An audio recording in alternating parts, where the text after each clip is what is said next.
Okay students, जैसे हमने last में बोला था कि हम एक न्यूमेरिकल सॉल्व करेंगे, तो हम एक मोमेंट ऑफ इनर्शिया को लेकर न्यूमेरिकल सॉल्व करते हैं। और न्यूमेरिकल क्या है? Calculate the moment of inertia about the horizontal and vertical centroidal axis of the given I section.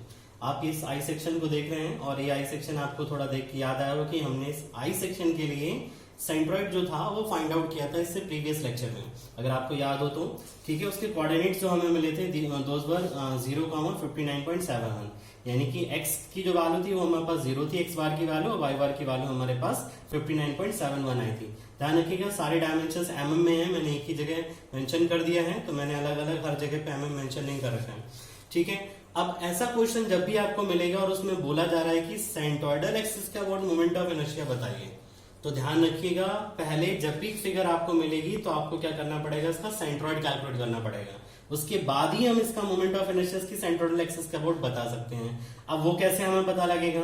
अगर ये क्रॉस सेक्शन जो था इक्वल आई सेक्शन होता तो हमें सिर्फ इतना लिखना होता कि just because of symmetry about the horizontal, ये जो हमारी लाइन होगी यहाँ से मिड से पास करने वाली, तो उसके अबाउट सिमेट्रिक है, तो इसलिए इसका सेंट्रॉइड जो होगा वो लोअर एंड से हाफ डिस्टेंस पे लाई कर रहा होगा। तो उस टाइम पे तो ये क्वेश्चन हमारे लिए बहुत आसान हो जाता। और वर्टिकल सिमेट्री भी होगी तो एक्स बार की वैल्यू 0 होगी और वाई बार की वैल्यू यहां से जो टोटल डिस्टेंस होगा उसका बाई 2 कर दीजिए तो आपको मिल जाएगा।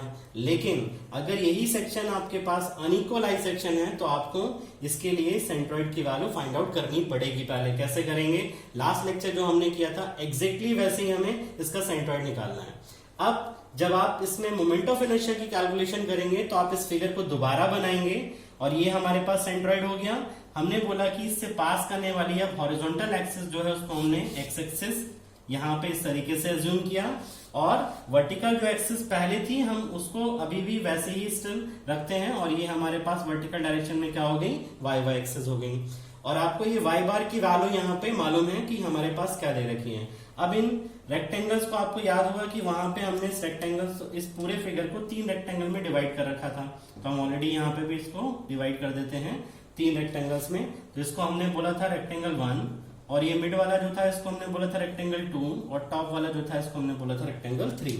अब इनके इंडिविजुअल सेंट्रॉइड्स में हमने डिनोट किए थे, तो ये हमारे पास है C1, और यहाँ कहीं पे जो था जो इंडिविजुअल सेंट्रॉइड था इसका C2, और यहाँ कहीं पे जो 3 हमारे पास रेक्टेंगल है उसका सेंट्रॉइड, और टोटल फिगर का सेंट्रॉइड कहाँ है, ये कैपिटल C इस वाले पॉइंट पे हमें मिल रहा था। ठीक है, तो ये चीजें ध्यान रखिएगा, जो हमने सेंट्रॉइड में कैलकुलेशन करेंगे वो हमारे मोमेंट ऑफ इनर्शिया में काम भी आएंगे आगे के लिए। अब हम आगे की तरफ बढ़ते हैं, और अब जैसे हमें इस टोटल फिगर का मोमेंट ऑफ इनर्शिया चाहिए तो हम क्या करेंगे, पहले एक एक रेक्टेंगल का मोमेंट ऑफ इनर्शिया निकालते हैं हॉरिजॉन्टल और वर्टिकल एक्सिस का अबाउट जो सेंट्रॉइड से पास कर रही हैं, उसके बाद हम टोटल मोमेंट ऑफ इनर्शिया की बात करेंगे। तो सबसे पहले हम बात करते हैं कि moment of inertia of rectangle 1 about centroidal axis. Centroidal axis कौन सी?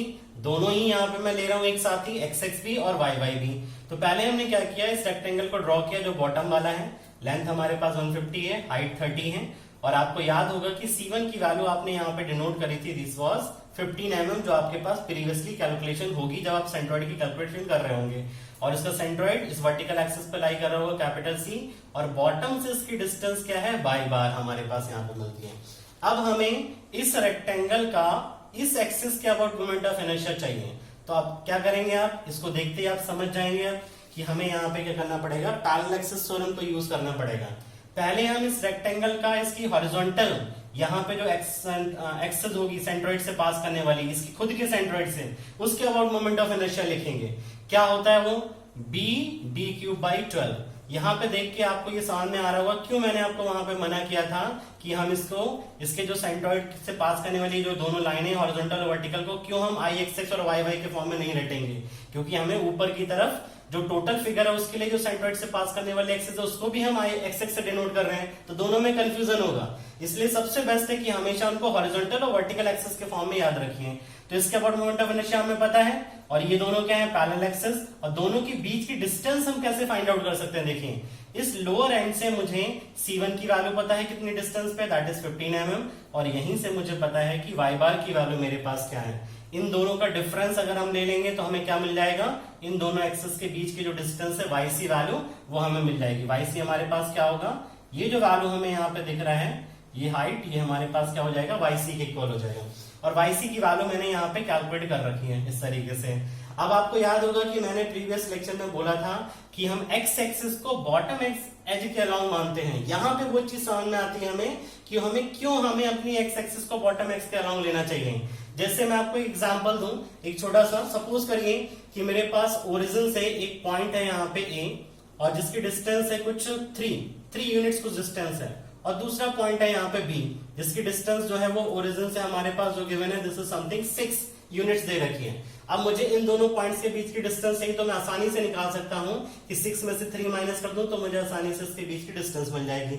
इसी वजह से हम एक्स एक्सिस को क्या है अपनी बॉटम लाइन जो होती है फिगर की उसके अलाउंग मानते हैं, ताकि जब हम मोमेंट ऑफ इनर्शिया कैलकुलेट कर रहे हो तो ये डिस्टेंसेस कैलकुलेट करना हमारे पास आसान हो, क्योंकि हमारे पास एक सिंगल रेफरेंस मिल जाता है तो वहां से हम आसानी से निकाल सकते हैं। तो हम इसके लिए फॉर्मूला यूज करते हैं। हमने बोला कि इसका moment of inertia x axis का वर्ड क्या है, I1 से हम यहाँ पे डिनोट कर रहे हैं उसको। हमने बोला I1, और इस फिगर का मोमेंट ऑफ इनर्शिया की खुद की सेंट्रोइडल एक्सिस का वर्ड उसको हम IC1 से रिप्रेजेंट कर रहे हैं, प्लस इसका एरिया A1 जो हम पहले कैलकुलेट कर चुके होंगे, और YC स्क्वायर जो वैल्यू हमने यहाँ पे निकाली। अब वैल्यू रखते हैं हम IC के लिए BD³/12, तो B हमारे पास 150, D 30 उसका cube plus area 150 into 30 already calculate कर चुके होंगे 4500 होगा इंटू, और YC की वैल्यू हमने यहाँ निकाली है, देखिए 44.71 रखा और उसका स्क्वायर किया। सॉल्व करेंगे तो ये हमारे पास क्या हो जाएगा, I1 की वैल्यू हो जाएगी। इसी तरीके से हम बात करते हैं कि अब हम इस वर्टिकल एक्सिस के अबाउट जो सेंट्रोइडल एक्सिस है इसके अबाउट मोमेंट ऑफ इनर्शिया निकालते हैं। तो यहाँ पे देखिए कि जो हमारी टोटल फिगर के लिए सेंट्रोइडल वर्टिकल एक्सिस है वो हमारी इस रेक्टेंगल की खुद की वर्टिकल सेंट्रोइडल एक्सिस भी है, तो हमें यहाँ पे पैरेलल एक्सिस थ्योरम लगाने की जरूरत नहीं है। हमें डायरेक्टली पता है कि इस एक्सिस के अबाउट मोमेंट ऑफ इनर्शिया क्या होता है, दैट इज dB³/12। तो हमने वही वैल्यू रखी यहाँ पे dB³/12। D हमारे पास 30 है, B 150 है, उसका क्यूब किया, Y12 सॉल्व करेंगे तो हमारे पास ये वैल्यू आएगी। कैलकुलेशन आप एक बार कैलकुलेटर से चेक जरूर कर लीजिएगा, अगर कहीं पे कोई गलती हो तो उसको करेक्ट भी कर लीजिएगा। नेक्स्ट हम बात करते हैं सेकंड वाले फिगर के लिए, सेकंड रेक्टेंगल के लिए मोमेंट ऑफ इनर्शिया। तो हमने इसको ड्रॉ किया और ध्यान रखिए सेंट्रोइड हमारा C यहाँ पे है कैपिटल, और इस C की बॉटम से डिस्टेंस यहाँ से जो हमारी लोअर एज है वो यहाँ कहीं पे होगा बॉटम फ्लैंज, उससे डिस्टेंस कितनी है, दिस इज Y बार, और इसका जो इंडिविजुअल सेंट्रोइड है उसकी वहां से डिस्टेंस कितनी है, Y2। और साथ ही साथ हमने बोला कि सेंट्रोइडल एक्सिस जो है हॉरिजॉन्टल वाली हमने x एक्सिस से डिनोट कर रखा है और वर्टिकल को y से। अब हम इसका मोमेंट ऑफ इनर्शिया वाले फिगर का निकालते हैं इस x एक्सिस के अबाउट। तो हमने इसको बोला कि इसका जो मोमेंट ऑफ इनर्शिया है इसकी हॉरिजॉन्टल सेंट्रोइडल एक्सिस के अबाउट कितना है, I2। तो I2 की हम वैल्यू निकाल रहे हैं IC2 plus A2 YC square. YC की वैल्यू देखिए यहाँ पे ये हम कैलकुलेट करेंगे, तो YC हमें निकालने के लिए देखिए इस रेफरेंस एक्सिस यानी कि बॉटम एज से Y2 हमारे पास इतना है और Y बार हमारे पास इतना है। तो हम क्या करेंगे यहाँ पे Y2 माइनस Y बार करेंगे। इससे पहले आप यहाँ पे ध्यान देखिए कि हमने यहाँ पे क्या किया था, Y बार माइनस Y1 किया था, क्योंकि Y बार हमारे पास ज्यादा था, Y1 कम था। तो इसको रटिएगा नहीं कभी भी कि हमें Y बार में से Y माइनस करना होता है कि Y में से Y बार माइनस करना होता है। अकॉर्डिंग टू द फिगर जो वैल्यूज आए उसके अकॉर्डिंग आप इसको यहाँ पे क्या करेंगे, सॉल्व करेंगे। तो जब हम इसको सॉल्व करते हैं फाइनली तो ये वैल्यू हमारे पास आती है 20.29। तो इसकी खुद की centroidal axis of moment of inertia B D³/12 यानी कि 20 इंटू 100³ प्लस एरिया कितना हो जाएगा 100 इंटू 20 2000 इंटू YC की वैल्यू कितनी है 20.29, इसका स्क्वायर सॉल्व करेंगे तो ये हमारे पास हो गया I2 की वैल्यू। अब ऐसे ही IYY की वैल्यू निकालेंगे तो IYY खुद के इसके सेंट्रोइड से ही पास कर रही है C2 से, और साथ साथ टोटल फिगर के सेंट्रोइड से भी पास कर रही है। तो कितना हो जाएगा dB³/12, D कितना है 100, B कितना है 20, क्यूब/12 सॉल्व करेंगे तो ये वैल्यू मिल जाएगी। इन द सेम वे हमने रेक्टेंगल थर्ड जो है उसको अज्यूम किया और लोअर एज से इसका Y3 हमने कैलकुलेट कर रखा है पहले जब हम सेंट्रोइड निकालते हैं उसी टाइम पे ही, और यहां से इसका जो सेंट्रोइड है टोटल फिगर का C उसकी डिस्टेंस Y बार भी हमें मालूम है। तो हमने x एक्सिस ड्रॉ कर रखी है और ये वर्टिकल जो एक्सिस है उसको हमने ड्रॉ कर रखा है, इसको हमने बोल दिया y एक्सिस। अब हम बात करते हैं इस एक्सिस का अबाउट पहले मोमेंट ऑफ इनर्शिया की इस रेक्टेंगल के लिए। तो हमने क्या लिखा, अब यहाँ के लिए पहले हम YC निकाल लेते हैं। तो YC हमारे पास क्या होगा, ये और ये एक्सिस के बीच की डिस्टेंस। तो यहाँ पे Y3 हमें पता है, Y बार पता है, तो Y3 में से Y बार माइनस कर दीजिए तो ये YC की वैल्यू हमें मिल जाएगी। तो वैल्यू हमारे पास आती है 80.29 mm। ठीक है, अब हम I3 की वैल्यू, इसके लिए मैंने मोमेंट ऑफ इनर्शिया बोला I3 कौन सी एक्सिस के अबाउट, x एक्सिस के अबाउट, तो कितना हो जाएगा b d क्यूब बाई 12 यानी कि 100 into 20 cube by 12 plus area कितना हो जाएगा 2000 100 इंटू 20 से इंटू दोनों एक्सिस के बीच की डिस्टेंस हमने ऊपर कैलकुलेट करी, उसका स्क्वायर करेंगे, सॉल्व करेंगे तो हमें ये वैल्यू मिल जाएगी। इसी तरीके से हमने बोला कि इस वर्टिकल एक्सिस का मोमेंट ऑफ इनर्शिया जो उसको हमने बोला I3 डैश, तो कैसे निकालेंगे d b क्यूब बाई 12 यानी कि 20 इंटू 100 क्यूब बाई 12, सॉल्व करेंगे तो this is 1.67 into 10 raise to the power 6 mm raise to the power 4। ठीक है ना, तो इसको हमेशा इस फॉर्म में ध्यान रखिए कि इस तरीके से कन्वर्ट करके लिख लीजिए और कोशिश करिए कि डेसिमल के बाद 3-4 प्लेसेस तक इस वैल्यूज को निकाल के रखें आप, ताकि जब आप फाइनली इसको राउंड ऑफ करें तो दिक्कत ना हो। लेकिन सबसे बेस्ट रहता है कि आप 4 प्लेसेस तक इसकी वैल्यू 5 प्लेसेस तक निकाल के रखें। अब हम बात करते हैं, अब हमारे पास तीनों रेक्टेंगल्स का मोमेंट ऑफ इनर्शिया मिल गया, टोटल फिगर की सेंट्रोइडल एक्सिस के अबाउट हॉरिजॉन्टल और वर्टिकल।